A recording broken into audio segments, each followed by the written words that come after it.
नमस्कार, good morning. क्या हाल चाल सब? राजी खुशी। सौरभ राठौर जी नमस्कार, good morning. Rahul Yadav ji good morning. Yogita जी गुड मॉर्निंग। सौरभ राठौर साहब को, विपिन यादव को, राहुल यादव को, नितेश यादव को, रजनीश जी, सम्राट जी, सभी को नमस्कार। जल्दी से बता दीजिए ऑडियो वीडियो सब क्लियर है, और हम कल क्या पढ़ रहे थे ये भी साथ में आप बता दीजिएगा। कल हम कहाँ तक पहुंच गए थे?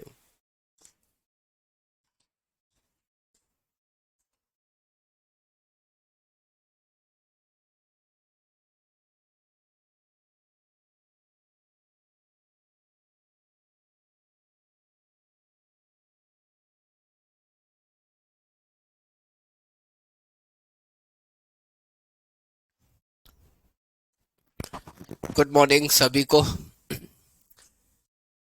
कल हम वीनस को पढ़ रहे थे, है ना। शुक्र ग्रह के बारे में हमने पढ़ा था। बहुत सारी चीजें हमने शुक्र के बारे में डिस्कस कर ली थी कल। बस उसी को थोड़ा सा आगे बढ़ाने की कोशिश यहाँ पर जारी है। जैसा कि आपको पता है कि शुक्र ग्रह का भी कोई उपग्रह नहीं है।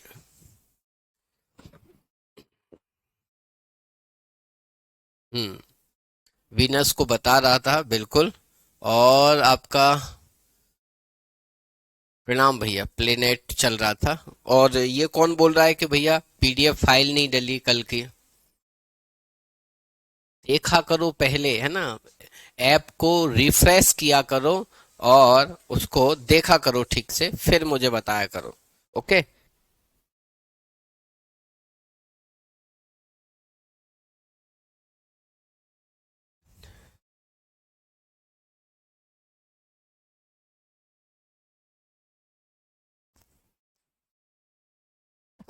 चलिए, गुड मॉर्निंग सभी को।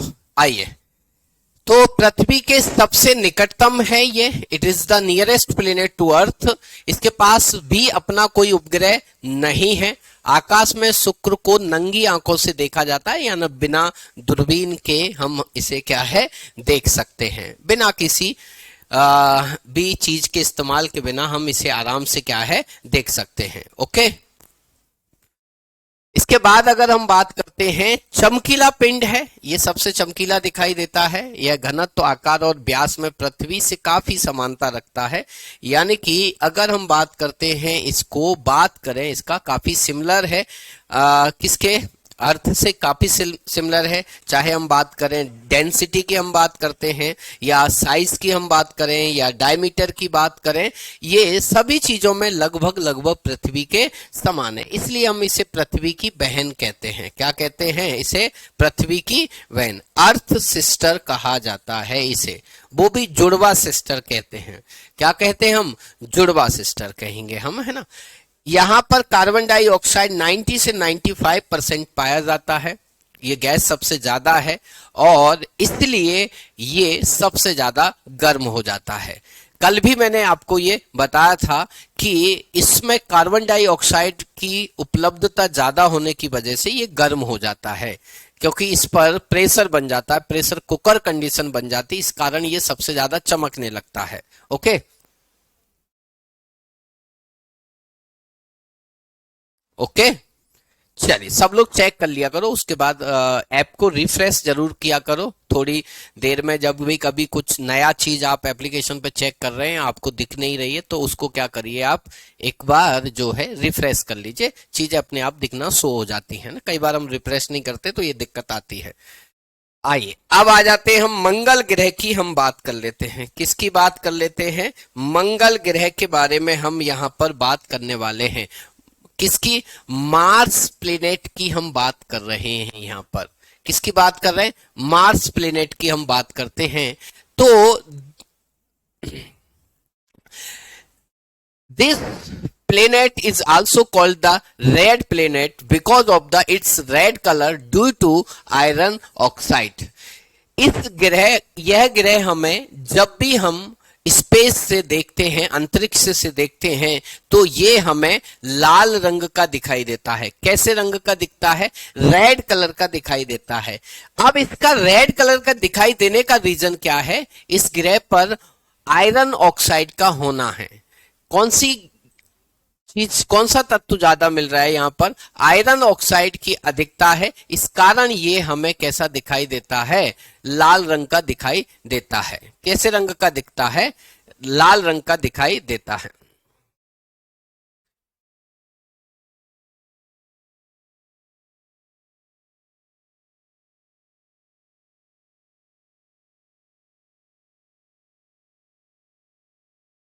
चलिए दिनेश भैया जी, अपन चेक कर लेंगे इसको, अभी आप पढ़ लीजिए ना, अगर नहीं पहुंची होगी तो एक बार और डाल दी जाएगी आपकी, है ना। अभी आप पढ़ने पर फोकस करिए। तो मंगल ग्रह हमें कैसा दिखाई देता है? ये रेड कलर का दिखाई देता है। रीजन क्या है इसका? आयरन ऑक्साइड का होना। आयरन ऑक्साइड की अधिकता की वजह से ये हमें कैसा दिखाई देता है? लाल रंग का दिखाई देता है। आयरन ऑक्साइड होता है, इसलिए रेड कलर का रंग हमें ज्यादा दिखाई देता है, क्योंकि वो लाल रंग का ही उत्सर्जन करेगा वहां पर। इसके दिन का मान व अक्ष का झुकाव पृथ्वी के समान है, यानी कि ये लगभग हमारी पृथ्वी के समान ही अपनी एक्सिस पर टिल्ट होता है सूर्य की तरफ। हमारी पृथ्वी की अगर हम बात करते हैं 23.5 डिग्री है पृथ्वी, और ये लगभग 25 डिग्री जो है टिल्ट होता है अपनी एक्सिस के ऊपर। कौन? मंगल।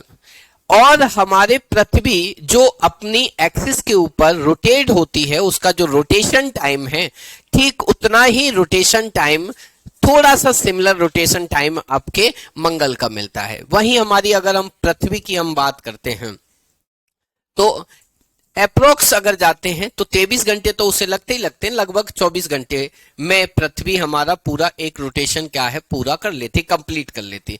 और यहां इस ग्रह की हम बात करते हैं तो लगभग इसको 24 घंटे 37 मिनट लगते हैं, है ना। कुछ सेकंड भी हैं इसमें आएंगे आपके, ओके। जैसे वहां पर 23 घंटे 56 मिनट 4 सेकंड का समय किसको लग रहा था? अर्थ को लग रहा था। इसको लगभग आपके 24 घंटे 37 मिनट 37 मिनट लगभग लग रहे हैं इसको घूमने में।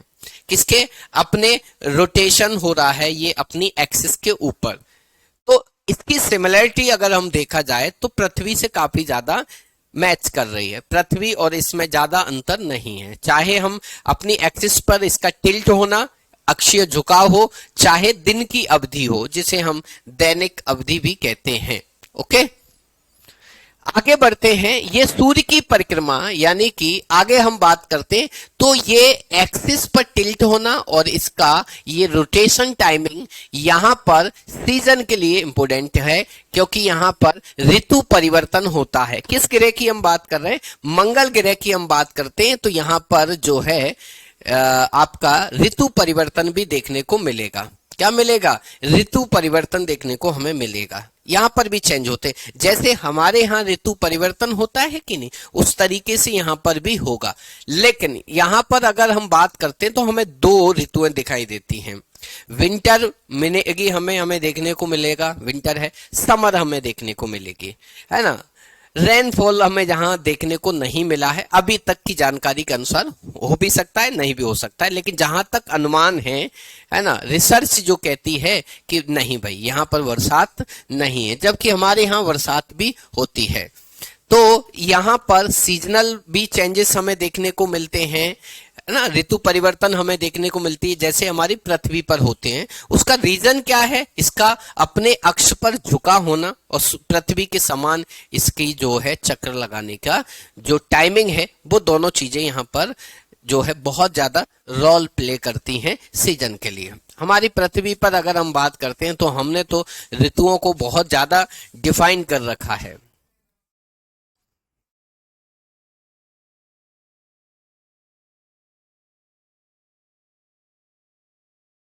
चलिए, क्लियर हुआ ये चीज। आगे बढ़ते हैं।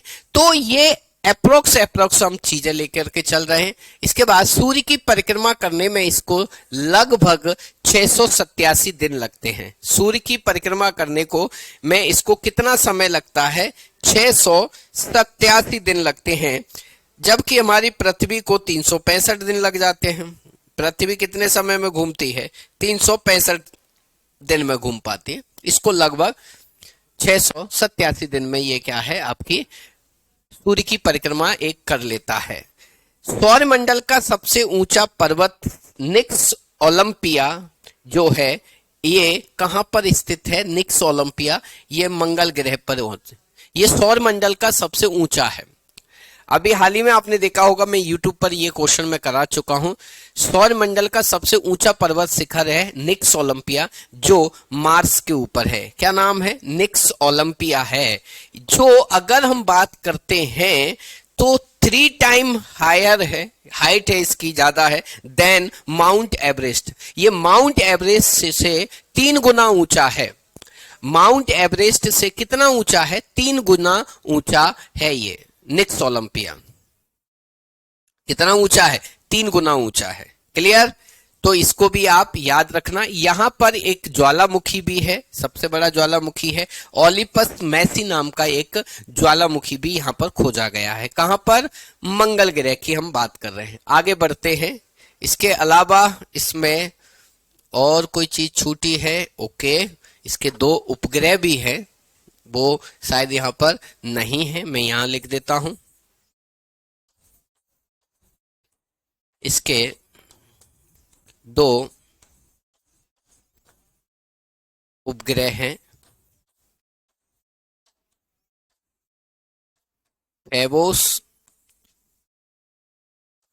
और डिमोस। फेबोस और डिमोस 2 उपग्रह हैं इसके। क्या कितने उपग्रह हैं इसके? 2 उपग्रह भी हैं, फेबोस और आपका क्या है? डिमोस नाम के 2 क्या है आपके उपग्रह भी आते हैं।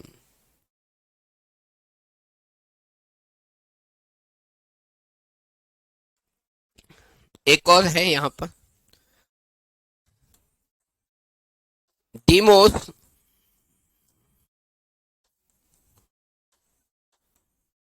सौर मंडल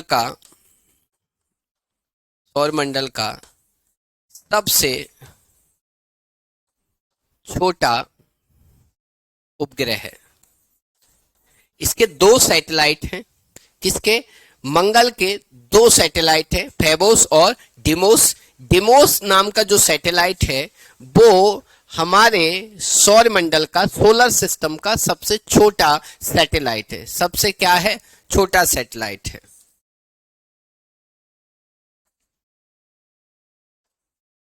इस ग्रह पर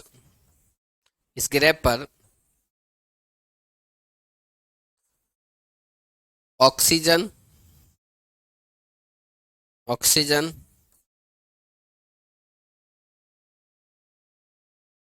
कार्बन डाइऑक्साइड,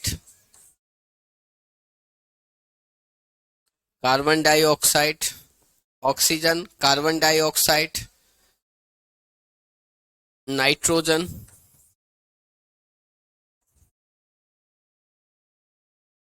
तथा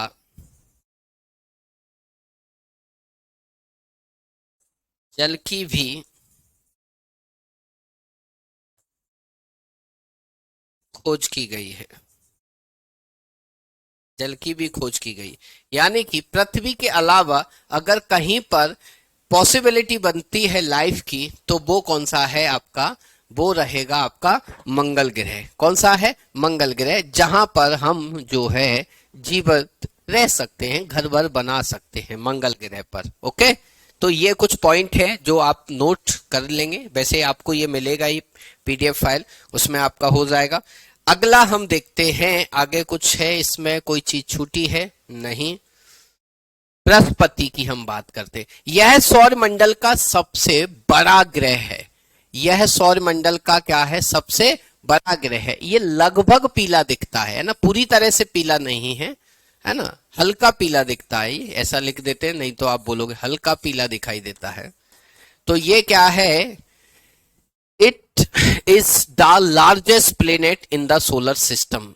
it is a yellow coloured planet, है ना, लाइट येलो कह सकते हैं, बिल्कुल। ओके, चलिए बात कर रहे थे हम किसकी? बृहस्पति की हम बात यहां पर कर रहे हैं। किसकी बात कर रहे हैं हम? बृहस्पति की बात कर रहे हैं। ओके, कुछ पॉइंट आगे देखते हैं हम इसके बारे में। तो ये सबसे बड़ा ग्रह है। इसकी सबसे अच्छी बात जो है, ये अपनी धुरी पर चक्र लगाने में 9 घंटे 55 मिनट का समय लेता है, सबसे कम समय में घूमता है।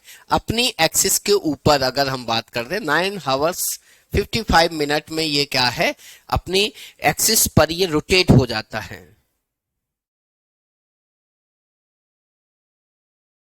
वाह, एक बहुत ही शानदार कमेंट आया है, इनका मैं आंसर देना जरूर चाहूंगा। ज्योति बाला नाथ, इंग्लिश में फेबोस और डिमोस को क्या बोलेंगे? इंग्लिश में फेबोस को फेबोस बोलेंगे और डिमोस को डिमोस बोलेंगे, क्योंकि इनके नाम ही वही हैं, है ना। नाम का मीनिंग नहीं निकालना है आपको यहाँ पर। जैसे आपको हिंदी में भी ज्योति बोलते हैं, इंग्लिश में भी ज्योति ही बोलेंगे, ऐसा ही रहेगा। अगर कुछ परिवर्तन होता तो मैं जरूर लिखता उनके नाम। ओके, सबसे छोटे हैं। यहां देखिए के साकिब जी हैं, एक नए जुड़े हैं। अब नए विद्यार्थी आते तो उनको ऐसा लगता है कि अब जाते ही मेरी दादागिरी यहाँ चलने वाली है। ऐसा बिल्कुल भी नहीं है। अब ये बोल रहे हैं सर निहारिका किसे कहते हैं? अब निहारिका अपन पढ़ा चुके हैं ऑलरेडी, है ना। पिछले वाली क्लास में अपन नेबुला को हमने डिस्कस किया है ना। जहां तारे का जीवन चक्र हमने देखा था, वहां पर हमने निहारिका को डिस्कस किया था। बट फिर भी इनको निहारिका जाननी है कहाँ है, तो पिछली क्लास जरूर देख लीजिए के जी, है ना। आगे बढ़ते हैं। तो ये अपने अक्ष पर सबसे जल्दी घूम जाता है, यानी जिसे हम क्या कह सकते हैं, घूर्णन काल, है ना। क्या कहते हैं? रोटेशन कहते हैं हम घूर्णन को। क्या कह सकते हैं? रोटेशन कहते हैं। घूर्णन काल सबसे कम है इसका, घूर्णन काल सबसे कम है। सौर मंडल में सबसे कम घूर्णन काल किसी का है, सबसे कम है इसका, तो है वो जुपिटर का आएगा। सबसे ज्यादा मैक्सिमम किसका है? मैक्सिमम आएगा आपका वीनस का आता है, उसको अपनी एक्सिस पर घूमने में 243 डे लगते हैं। यानी कि यहां पर अगर हम बात करते हैं तो लगभग ये 10 आवर है। यानी कि हमारा दिन, एक दिन की हम बात करते हैं, 1 डे की अगर हम बात करते हैं तो उसको एक दिन 24 घंटे का हमारा। वहीं जुपिटर पर ये अवधि इसके अकॉर्डिंग अगर हम देखें तो अप्रोक्स 10 आवर है, यानी कि 5 घंटे का दिन होगा, 5 घंटे की रात होगी। हमारे यहां से बहुत कम है।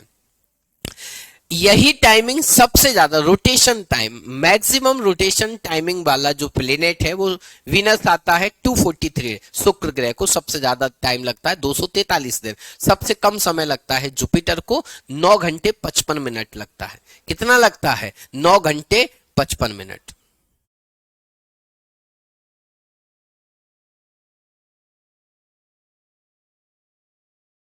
ओके, चलिए अब यहां पर एक और समस्या हमारे सामने निकल के आ रही डाउट में कि रोटेट का मतलब क्या होता है। रोटेट का मतलब देखिए, जैसे पंखा अपनी एक्सिस पर रोटेट होता है, अपने अक्ष पर घूमता है। जैसे मैं घूम जाऊं ऐसे, तो ये मैं क्या कर रहा हूं? रोटेट हो रहा हूं। और अगर मैं मंदिर में जाकर के मूर्ति के आसपास घूमता हूं तो वो अलग हो जाएगा आपका, वो परिक्रमा हो जाएगी। ये घूर्णन है, दोनों अलग अलग हैं। शुभम जी समझ में आया? तो रोटेट और रिवॉल्व में दोनों में चेंजेस हैं, अलग अलग हैं। ओके, तो इसका सबसे, अब आ जाइए यहां पर हम ये बात कर लेते हैं, ये सूर्य की क्या करता है? परिक्रमा करता है। और अगर ये सूर्य की परिक्रमा की हम बात करते हैं तो इसको सूर्य की परिक्रमा करने में लगभग में इसका ये 12 वर्ष है। एग्जैक्ट अगर हम बात करते हैं 11.9 वर्ष लगते हैं। कितना लगता है इसे? 11.9 वर्ष, है ना, ईयर इसको लगेंगे। ओके, जल्दी से यहां पर इसको भी आप कर लीजिए। तो सूर्य की परिक्रमा करने में इसको क्या है? 11.9 वर्ष लगते हैं। इसलिए हम अनुमानित कितना लिख देते हैं? 12 वर्ष लिख लेते हैं। तो मैंने आपको दोनों चीजें यहां पर मेंशन की हैं। बृहस्पति के 92 उपग्रह हैं। Jupiter has a 92 satellites. अभी हाल ही में 3 और नए उपग्रह खोजे गए हैं इसके। 3 उपग्रह और खोजे गए हैं इसके अभी हाल ही में, अभी उनको शामिल नहीं किया है। तो इसके कितने हो जाएंगे? 95 हो जाएंगे। कितने हो जाएंगे? 95 सैटेलाइट हो जाए। उपग्रह में 4 चंद्रमा काफी बड़े हैं, यानी कि इसके 4 सैटेलाइट काफी ज्यादा बड़े हैं इसके। ये इन सैटेलाइट में टोटल नंबर ऑफ जो सैटेलाइट हैं उनमें से 4 सैटेलाइट बहुत ज्यादा बड़े हैं, जैसे कि गैनीमीड, कैलिस्टो, आयो और यूरोपा। ये इसके बड़े लार्जेस्ट सैटेलाइट कहलाते हैं आपके। और सोलर सिस्टम का सबसे लार्जेस्ट अगर सैटेलाइट पूछा जाए तो वो क्या है? गैनीमीड है। कौन है? गैनीमीड। जिस तरीके से सौर मंडल का सबसे छोटा उपग्रह जब आपसे पूछा गया था तो वो कौन था आपका? डीमोस। और लार्जेस्ट प्लेनेट पूछा जाए तो कौन है? गैनीमेड। गैनीमेड किसका नेचुरल सैटेलाइट है? तो वो जुपिटर का है। ओके,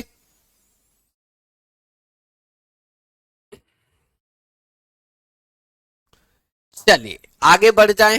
नेक्स्ट, चलिए और कुछ जुपिटर के बारे में हम इसके बारे में थोड़ी सी और भी चर्चाएं हम यहां पर देख लेते हैं ना।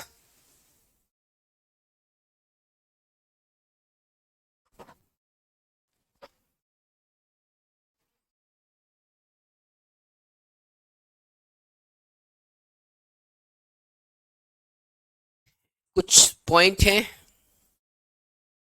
यह है तारा एवं ग्रह दोनों गुणों से युक्त है। ठीक है, ये जो प्लेनेट है ये स्टार भी है ना, इसमें स्टार की भी क्वालिटी पाई जाती है और प्लेनेट तो है ही है। ऐसा क्यों है? क्योंकि इसके पास रेडियो एनर्जी है, रेडियो ऊर्जा है। इसके पास क्या है? स्वयं की रेडियो ऊर्जा है, इसलिए इसको स्टार एंड प्लेनेट दोनों कहते हैं इसको, है ना, कहा जाता है नहीं है। पता चले आप बोलो नहीं सर ये तारा भी है, यानी कि इसमें कुछ क्वालिटीज हैं जो स्टार की भी हैं और बाकी तो प्लेनेट है ही सही। कौन कौन सी क्वालिटी है? इसके कारण रेडियो एनर्जी है इसके पास। क्या है? रेडियो एनर्जी है। जनरली ग्रह के पास एनर्जी होती नहीं है, इसके पास है, थोड़ी सी एनर्जी है, इसकी अपनी है। इस कारण इसे तारा एंड प्लेनेट दोनों कहेंगे, है ना, स्टार और प्लेनेट दोनों कहते हैं, है ना। ओके, नेक्स्ट यहां पर बढ़ते हैं हम आगे। अगर यहां गैस की हम बात करते हैं, इधर लिख देते हैं, एक पॉइंट इधर भी आ जाएगा। गैस की अगर बातें करें हम, गैस कौन कौन सी है यहाँ पर, तो यहाँ पर आपको मिलेगी हाइड्रोजन। यहाँ से हाइड्रोजन हीलियम की मात्राएं बढ़ना शुरू हो जाती हैं। हाइड्रोजन है, इस पर हीलियम भी है, इस पर मीथेन भी है, मीथेन है, और अमोनिया जैसी गैसें भी यहाँ पर पाई जाती हैं। हाइड्रोजन, हीलियम, मीथेन, अमोनिया जैसी गैसें इस पर हमें मिल जाएंगे। नहीं, टेम्परेचर ज्यादा नहीं रहता है।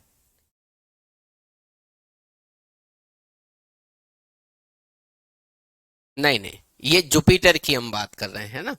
किसकी बात कर रहे हैं? ये फैक्ट गैनीमेडा का नहीं है, जुपिटर का है ना, बृहस्पति के बारे में है। ये सारे फैक्ट मैंने किसके लिखे हैं? बृहस्पति के। ये पॉइंट यहीं खत्म हो जाता है, क्योंकि जुपिटर तो खुद क्या है, एक अपना सैटेलाइट है, और यहां पर मैंने क्या है, ग्रह लिया है। क्या लिया है? ग्रह लिया है। टेम्परेचर ज्यादा नहीं है फिर भी, ये गैसी है। ये आउटर प्लेनेट यहां से शुरू हो जाते हैं। क्या शुरू हो जाएंगे? आपके आउटर प्लेनेट यहां से शुरू हो जाते हैं। चलिए नेक्स्ट आ जाता है हमारे पास सैटर्न। क्या आ जाएगा?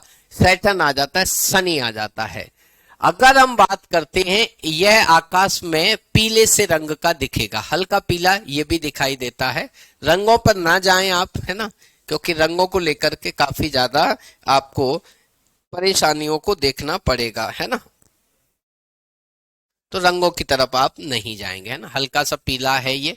यह सौर मंडल का दूसरा सबसे बड़ा ग्रह है। ये क्या है? It is the second largest planet in the solar system. ये सौर मंडल का कैसा है? आपका दूसरा सबसे बड़ा ग्रह की अगर हम बात करते हैं तो सबसे बड़ा कौन सा है? तो सबसे बड़ा आता है जुपिटर। जुपिटर के बाद क्या है आपका आएगा सैटर्न, जिसका आकार क्या है सबसे ज्यादा बड़ा है। और अगर हम बात करते हैं तो ये सबसे सुंदर ग्रह दिखाई देता है, यह सबसे सुंदर दिखता है, सबसे सुंदर दिखाई देता है। क्या है ये? सबसे सुंदर दिखाई देता है। सबसे सुंदर क्या होता है? ये दिखाई देता है, सबसे सुंदर दिखाई देता है। सबसे सुंदर दिखाई देने की इसकी रीजन क्या है? इसकी विशेषता, इसके चारों ओर एक वलय का होना। इसके चारों तरफ क्या पाई जाती है? ये दिख रही होंगी आपको, इसके आसपास ये रिंग पाई जाती हैं। क्या पाई जाती हैं? रिंग पाई जाती हैं। इसके चारों तरफ एक रिंग पाई जाती हैं। इस कारण ये क्या है आपका सबसे सुंदर ग्रह दिखाई देता है। क्या होता है ये? सबसे ज्यादा सुंदर आपको ये दिखाई देगा।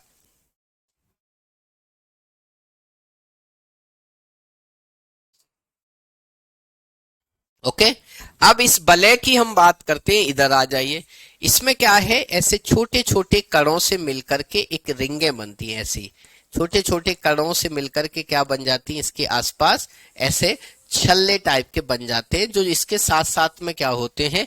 घूमते रहते हैं।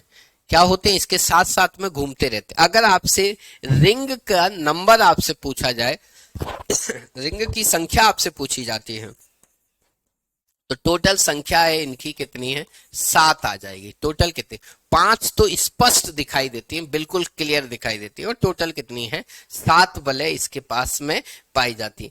अब इसके साथ में ये वलय भी क्या होती हैं? ऐसे घूमती रहती हैं इसके चारों तरफ। तो जब हम स्पेस से इसको देखते हैं तो ये हमें बहुत ज्यादा सुंदर दिखाई देता है। विजय साहू, ना बेटा आप पूरा चीजें समझा करो फिर बोला करो। मैंने यहां पर कहीं पर भी देवता शब्द इस्तेमाल नहीं किया है। शुक्र को मैंने क्या कहा था? सुंदरता का देवता। वो खुद सुंदर नहीं था, लेकिन सुंदरता का देवता था। समझिए, ये खुद सुंदर दिखाई देता है। तो दोनों में अंतर है विजय, है ना? ऐसा नहीं है। आप थोड़ा सा पढ़ेंगे समझेंगे तो आपको समझ में आएगा ना कि चीजें क्या है। एक सुंदर होना और एक सुंदर देवता होना, दोनों में अंतर है। मैं सुंदरता का देवता हूं, लेकिन बट मैं तो सुंदर नहीं हूं। ये चीजें हैं, दोनों को समझिए। दोनों अलग अलग बातें। ये खुद सुंदर ग्रह दिखाई देता है, लेकिन शुक्र ग्रह को सुंदरता का देवता कहा जाता है चमक के कारण। किसके कारण कहा जाता है? चमक के कारण। लेकिन जनरली नहीं है कि वो चमक है। हमारे यहां जैसे मान लीजिए, हमारे देश में सुंदरता का मतलब होता है रंग। सुंदरता का मतलब हम क्या समझते हैं? रंग। जबकि रंग से सुंदरता नहीं आती है, उसके अंदर कैसे फीचर्स हैं, इससे सुंदरता झलकती है। तो हमारे देश में ये बहुत चलन चल गया है। चाहे कहीं देखिए कि रंग पर आकर के टिक जाते, तो भैया रंग पर नहीं जाना है। देखिए, शुक्र ग्रह की हम बात करते, बहुत चमकता है, इसलिए उसको सुंदरता का देवता बोल दिया। ये वाकई ही सुंदर दिखता है। वाकई क्या है? सुंदर दिखता है। क्लियर है? तो हम भी याद रखा करें, हमारे आसपास देखते ना, किसी का रंग बहुत गोरा है तो हम उसे सुंदर समझ लेते हैं, जबकि ना तो उसकी नाक अच्छी है, ना आंखें अच्छी हैं, कुछ भी अच्छा नहीं है, फिर भी हम उसको सुंदर बोल देते हैं। तो सुंदरता के मतलब ये नहीं, मायने आप गलत निकाल रहे हैं। तो ये हमारा क्या है? सबसे सुंदर दिखाई देता है। इसकी सुंदरता का रीजन क्या है? इसके चारों तरफ, है ना, इसके चारों तरफ जो घूमने वाली रिंग है, उनकी वजह से ये सुंदर दिखाई देता है। ये सबसे ज्यादा उपग्रह वाला ग्रह बन चुका है। इसके उपग्रहों की संख्या क्या हो चुकी है? सबसे ज्यादा हो चुकी है। उपग्रह क्या है? इसके सबसे ज्यादा है। सौर मंडल में सबसे ज्यादा प्लेनेट इसी के हैं, 145 है। किसके हैं? इसके उपग्रहों की संख्या कितनी है? 145 उपग्रह हैं इसके। कितने उपग्रह हैं इसके? 145 उपग्रह हैं इसके, सबसे ज्यादा है। अगर हम बात करते हैं, इसका सबसे बड़ा उपग्रह है, वो है Titan. Its number of satellite is 145. Its largest satellite is a Titan, which is the equal its size to Mercury. यानी कि ये साइज के हिसाब से लगभग बुध ग्रह के बराबर है, लेकिन हाँ गैनीमेडा से छोटा है। तो गैनीमेडा बुध से भी बड़ा है, उपग्रह है।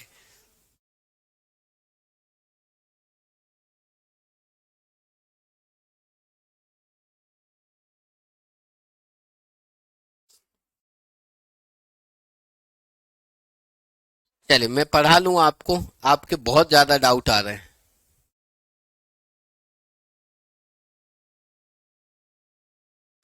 चलिए यहां देखिएगा, आगे बढ़ेंगे हम आपको। तो टाइटन इसका सबसे लार्जेस्ट सैटेलाइट है। Its number of satellite is 145 और its largest satellite it is Titan which is the equal size to Mercury. Mercury के बराबर है आपका। इसका घूर्णन काल 10 घंटे 33 मिनट है तथा इसका परिक्रमण आपका 29.5 वर्ष है ना, 29.5 ईयर। रोटेशन की अगर हम बात करते is a 10 hour 33 minutes and revolution is 29.5 वर्ष है ना, इसलिए हम 29 ही लिख के दे देते हैं।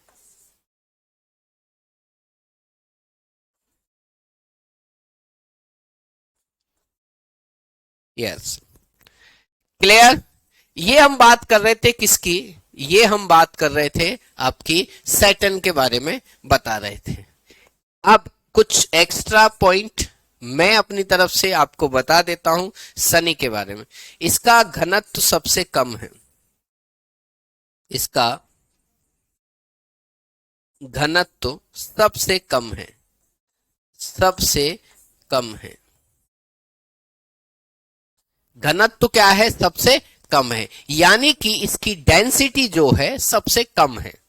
इसकी डेंसिटी क्या है, सबसे कम डेंसिटी है, यानी कि इसकी डेंसिटी पानी से, वाटर से भी कम है। तो ये पानी में तैर सकता है। अगर इसे हम पानी में रख दें तो ये पानी में क्या हो सकता है, तैर सकता है।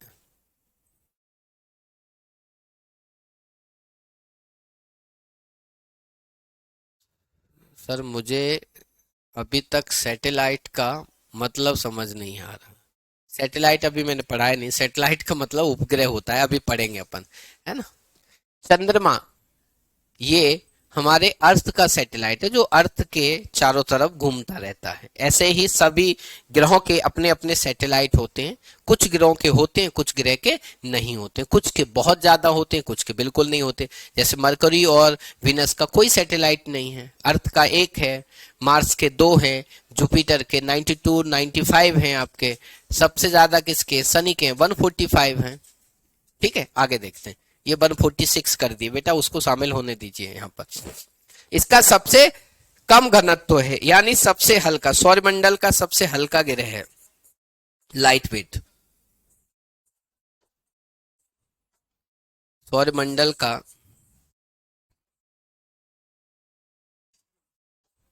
सबसे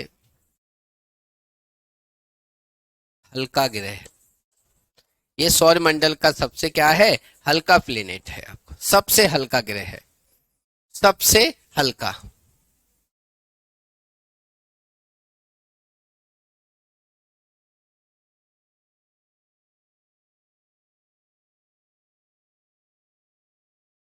इसका घनत्व क्या है, सबसे कम है, और ये पानी से भी कम घनत्व है इसका, और ये सबसे हल्का ग्रह हो जाएगा। तो ये तैर सकता है ना, आराम से ये तैर सकता है। बट इतना, ये हमारी पृथ्वी से तो बहुत बड़ा है, और पृथ्वी पर ही पानी है, तो हम इसे पानी में ला नहीं सकते, है ना।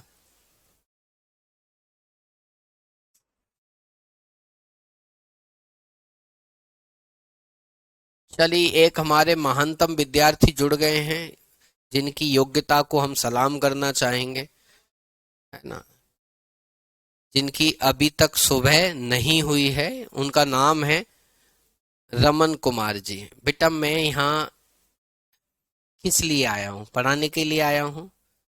प्लीज आप अपनी नॉलेज को पहले बढ़ा लीजिए, फिर मुझ पर सवाल कीजिए, है ना। जुपिटर के 95 हो गए हैं, सैटर्न के अभी तक 83 हैं, है ना। दुनिया कहाँ से कहाँ पहुंच गई है और आप अभी तक जागे ही नहीं हो, है ना, जमाना हो गया उसे।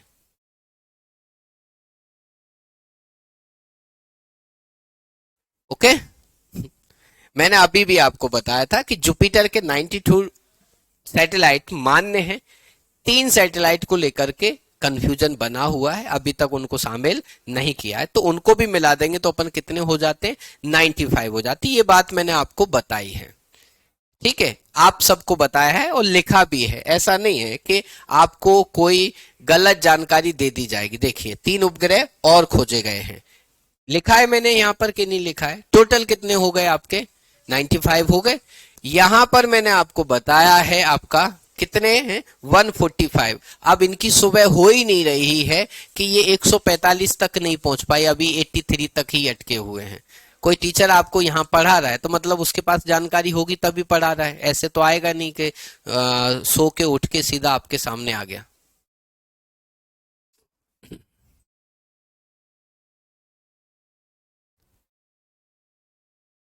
ओके, चलिए, thank you so much Nilesh ji. आगे बढ़ते हैं, अरुण ग्रह की बात कर लेते हैं। अब हमारा जो अगला सैटेलाइट है वो है यूरेनस। कौन है आपका, यूरेनस की हम बात कर लेते हैं। क्लियर, कोई बात नहीं, हाँ इतनी बड़ी बाल्टी नहीं आएगा, लेकिन नॉलेज के लिए तो आपको बताना पड़ेगा, है ना।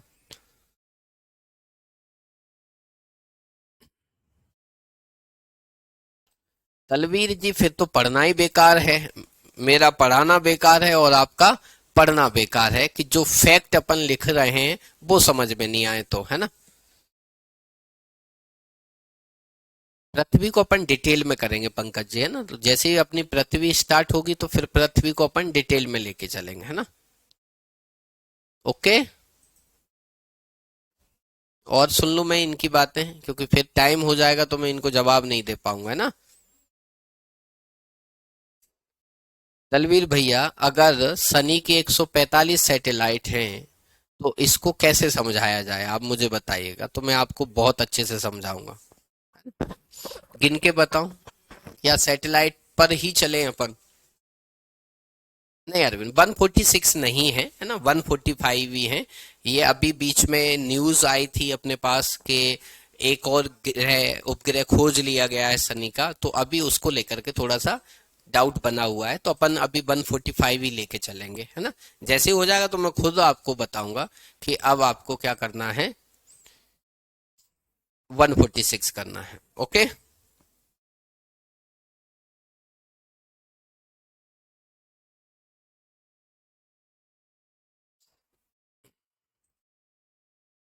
ठीक है भाई दलवीर,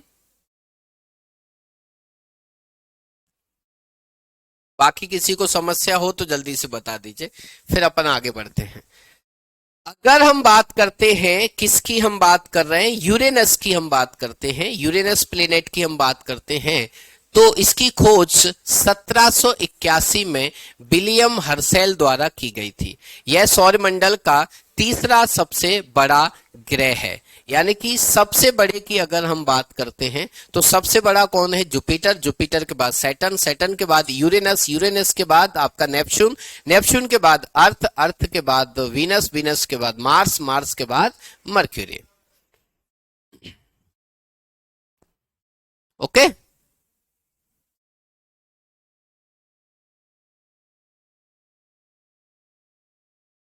चलिए आगे बढ़ते हैं हम।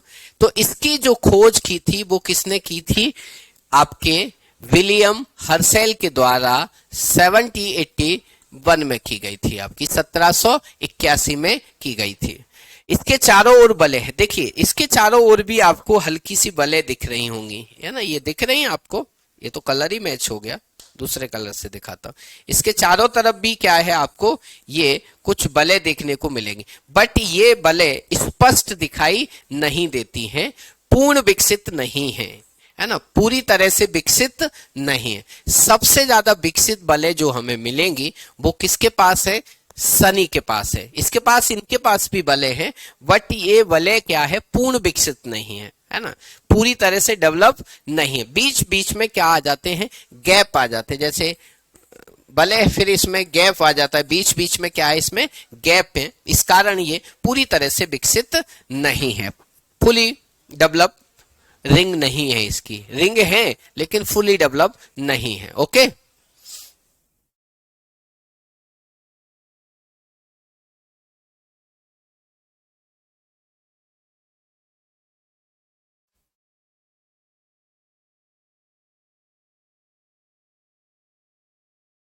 चलिए नेक्स्ट हम आगे बढ़ते हैं, अगला हम देखते हैं। यह अपने अक्ष पर पूर्व से पश्चिम की ओर घूमता है, जिसके कारण यहां सूर्य उदय पश्चिम में और सूर्यास्त पूरब में होता है। कैसे घूमता है, ये पूरब से पश्चिम घूमता है। ये rotates on the axis from east to west, due to which sunrise in the west and sunset आपका किधर होगा, ईस्ट में होगा। यानी कि ये क्लॉकवाइज घूमता है।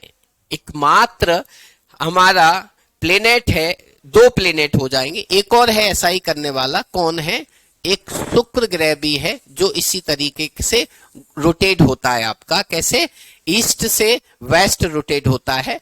अदर सैटेलाइट की हम बात करते हैं, वो सब के सब वेस्ट से ईस्ट घूमते हैं, इसलिए वहां पर सनराइज ईस्ट में होता है, सनसेट वेस्ट में होता है।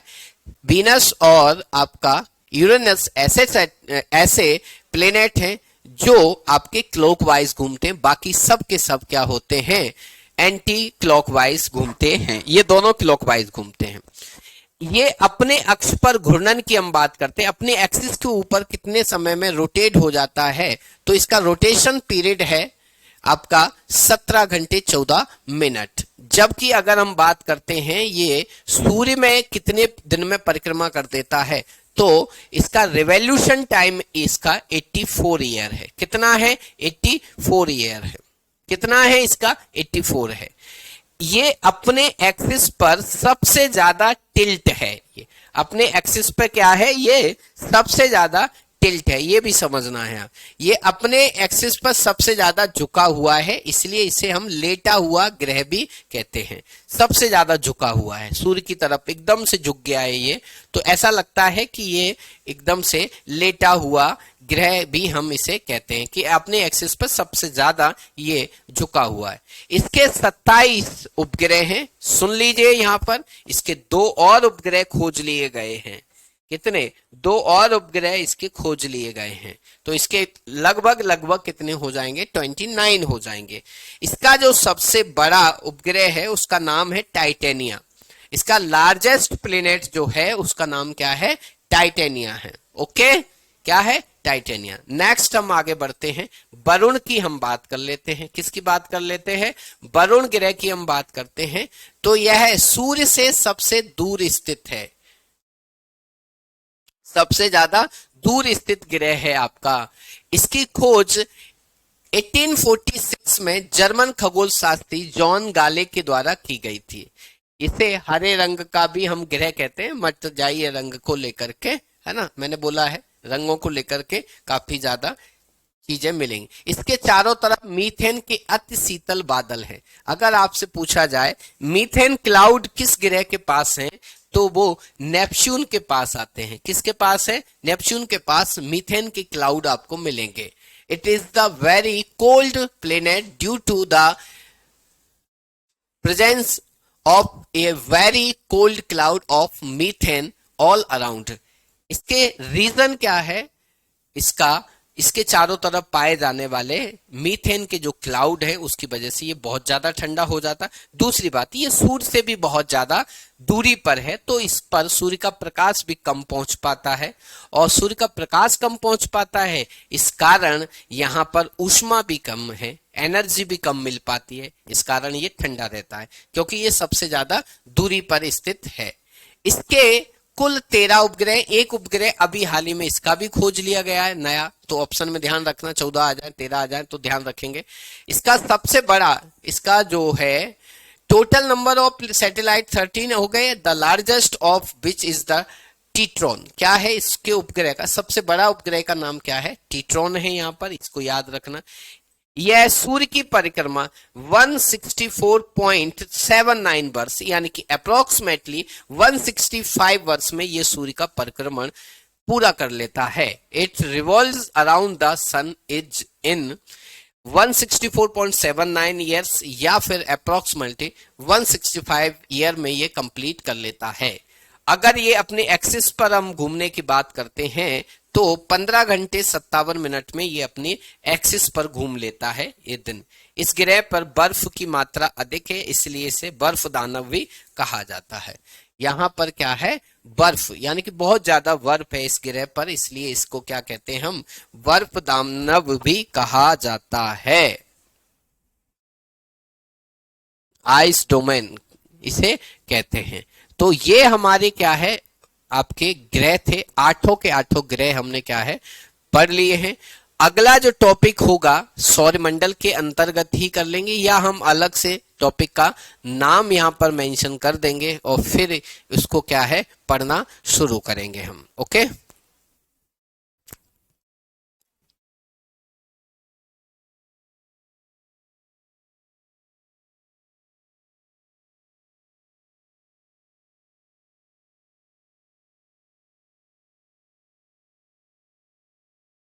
हो गया। आप पूछ लीजिए भैया कोई भी डाउट हो। सैटेलाइट बचे हुए हैं हमारे पास, क्या बचे हैं, सैटेलाइट बचे हुए, हमें सैटेलाइट क्या है पढ़ने हैं। उसके बाद हमें कॉमेंट को पढ़ना है, उसके बाद हमें एस्ट्रॉइड को पढ़ना है। ये चीजें आपकी बची हुई हैं। तो क्या क्या बचा हुआ है हमारा, सैटेलाइट बचे हुए हैं, कॉमेंट बचे हैं, एस्ट्रॉइड बचे हुए हैं और एक प्लूटो है, यम, जिसे ग्रह का दर्जा हमने क्या है समाप्त कर दिया है। जैसे ये सब खत्म होते हैं फिर हम इसका एक टेस्ट ले लेंगे। ओके,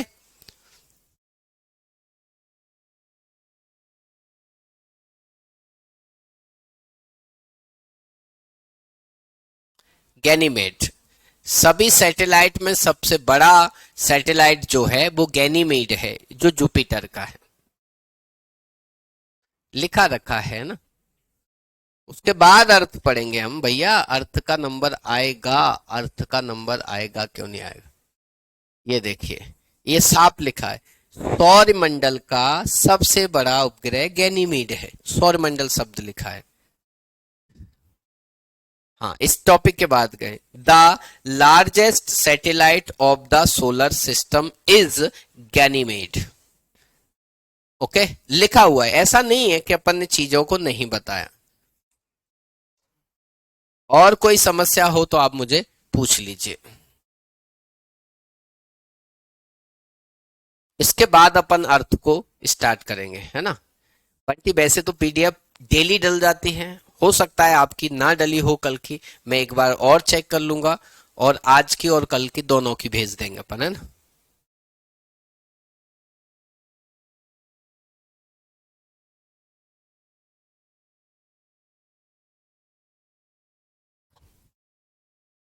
हाँ, संडे ऑफ रहेगी क्लास।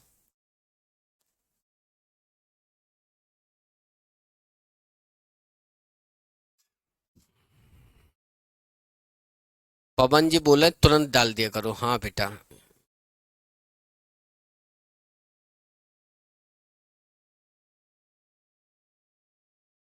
और भी कोई डाउट है अभी पूछ लीजिए, जिन लोगों को दिक्कत आ रही थी वो पहले पूछ लीजिए।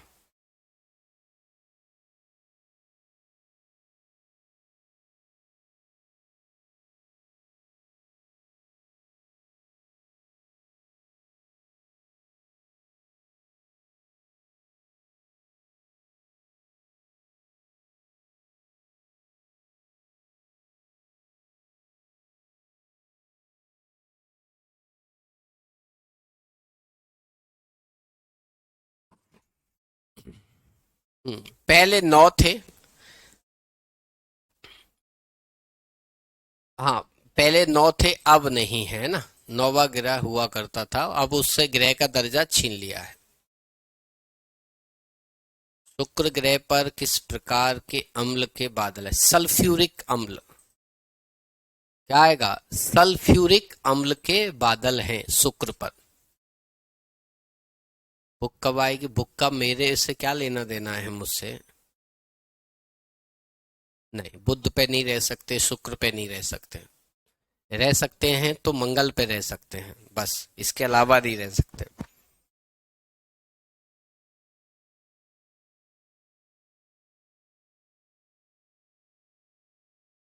नहीं नहीं, अपन उसको बाद में करेंगे, है ना।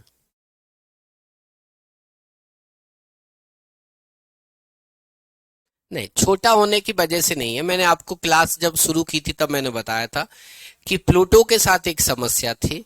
वो नेपच्यून की ऑर्बिट को ओवरलैप करता था, इसलिए उसे ग्रह के दर्जे से क्या कर दिया, बाहर कर दिया। ओके, बता दिया मैंने। शुक्र वालों का जो चल रहा था, कमेंट मैंने देखा, मैंने बता दिया। सल्फ्यूरिक अम्ल के क्या है, बादल हैं, और ये सल्फ्यूरिक अम्ल इसे पीलापन देता है। क्या देता है, पीलापन देता है। और कार्बन डाइऑक्साइड तो है ही सही, उसमें तो कोई दो राय है ही नहीं।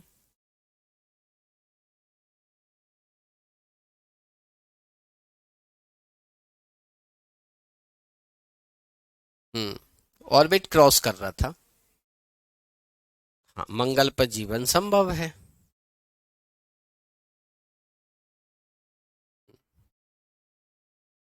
सबसे दूर नेपच्यून, सबसे दूर का ग्रह आपसे पूछा जाएगा तो कौन सा आएगा, नेपच्यून ही आएगा।